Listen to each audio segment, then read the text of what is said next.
ذرا تصور کرے ایک ایسی دنیا جہاں نہ کوئی غم ہے، نہ درد، نہ تھکن اور نہ ہی جدائی، جہاں آپ ایک ایسے محل کے دروازے پر کھڑی ہیں جس کی دیواریں نور سے بنی ہیں، جہاں نہ سورج کی ضرورت ہے اور نہ ہی چراغ کی۔ دروازہ کھلتا ہے اور سامنے کی طرف ایک ایسی ہستی کھڑی ہے جس کی خوبصورتی کو دیکھ کر دنیا کی حسین ترین عورتیں بھی شرما جائیں۔ وہ مسکراتی ہے اور کہتی ہے، میں تمہاری ہوں ہمیشہ کے لیے۔ یہ کوئی کہانی نہیں بلکہ یہ جنت کی حقیقت ہے، اور آج ہم بات کریں گے جنت کی عورتوں اور حوروں کے بارے میں جن کا ذکر قرآن بھی بیان کرتا ہے۔ اسلام کے مطابق حور جنت کی وہ پاکیزہ عورتیں ہیں جنہیں اللہ نے خاص طور پر اہل ایمان کے لیے پیدا کیا ہے۔ قرآن میں لفظ حور کا مطلب ہے بے حد حسین، پاکیزہ، روشن آنکھوں والی اور ہمیشہ جوان رہنے والی۔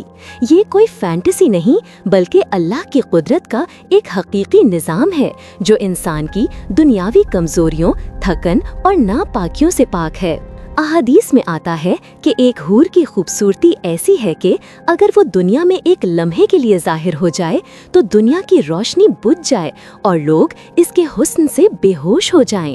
اس کی جلد اتنی شفاف کہ ہڈیوں کے اندر بہتا خون بھی دیکھا جا سکتا ہے، مگر نہ خوف، نہ کراہت، صرف نور اور صرف حسن۔ وہ کبھی بوڑھی نہیں ہوتی، کبھی بیمار نہیں ہوتی، کبھی غصہ نہیں کرتی، ہمیشہ مسکراتی رہتی ہیں۔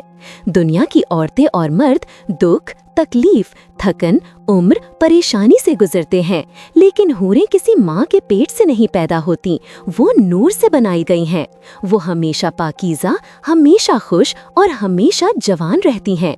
ان کی زبان، ان کی خوشبو، ان کا انداز، ہر چیز جنت کے ماحول کے مطابق ہے۔ قرآن و حدیث کے مطابق ہر وہ انسان جو جنت میں جائے گا، اللہ اسے کم از کم 2 حوریں عطا فرمائے گا، اور جن کا مقام جنت میں اونچا ہوگا ان کے لیے انعامات اور بھی زیادہ ہوں گے۔ اور یہ ایک عام غلط فہمی ہے کہ حوریں صرف مردوں کے لیے نعمت ہیں اور دنیا کی عورتیں پیچھے رہ جاتی ہیں۔ یہ بات غلط ہے۔ نبی کریم صلی اللہ علیہ وسلم نے فرمایا، جنت کی عورتیں، مومن عورتیں حوروں سے بھی زیادہ حسین ہوں گی، کیونکہ وہ دنیا کی آزمائشوں سے گزریں گی، ایمان پر قائم رہیں گی، نمازیں پڑھیں گی، برداشت کریں گی، اور اللہ انہیں اس کا بدلہ عظمت اور حسن کی شکل میں دے گا۔ جنت کی حوریں کبھی حسد نہیں کرتیں، وہ شکایت نہیں کرتیں، وہ غصہ نہیں کرتیں، وہ کبھی تھکتی نہیں۔ ان کے دل میں صرف ایک چیز ہوتی ہے، اپنے جنتی شوہر کو خوش رکھنا۔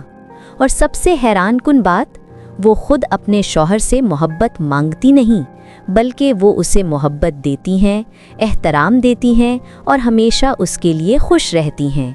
احادیث میں آتا ہے، اگر جنت کی ایک حور زمین والوں کو اپنی خوشبو سنا دے تو پوری دنیا مہک جائے۔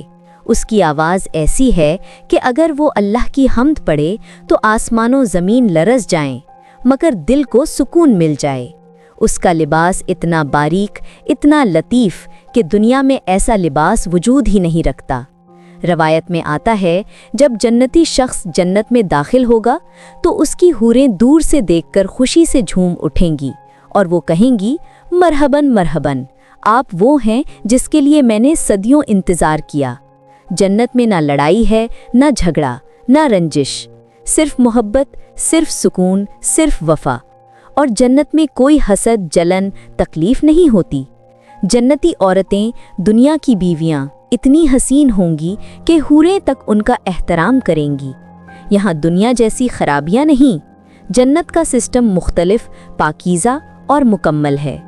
اللہ نے انسان کو کمزور پیدا کیا، دنیا میں اس کی خواہش، محبت، رفاقت، سکون سب ادھورا ہوتا ہے۔ اللہ نے جنت اس لیے بنائی کہ انسان کی ہر کمی، ہر خواہش، ہر محبت مکمل ہو سکے۔ حوریں اس مکمل نعمت کا حصہ ہیں۔ بھائیوں اور بہنوں، جنت کوئی سستا انعام نہیں، یہ ان کے لیے ہے جو دنیا میں اپنے رب سے ڈرتے ہیں، نظروں کی حفاظت کرتے ہیں، زبان کو پاک رکھتے ہیں اور نماز کو مضبوطی سے پکڑتے ہیں۔ آج آپ فیصلہ کر لیں، آپ دنیا کی 60-70 سالہ خواہشوں کے لیے ہمیشہ کی جنت سے ہاتھ نہیں دھو بیٹھیں گے؟ اللہ ہمیں وہ جنت عطا کرے جس کے دروازے پر حوریں استقبال کرتی ہیں اور رحمت کے فرشتے سلام کہتے ہیں۔ آمین۔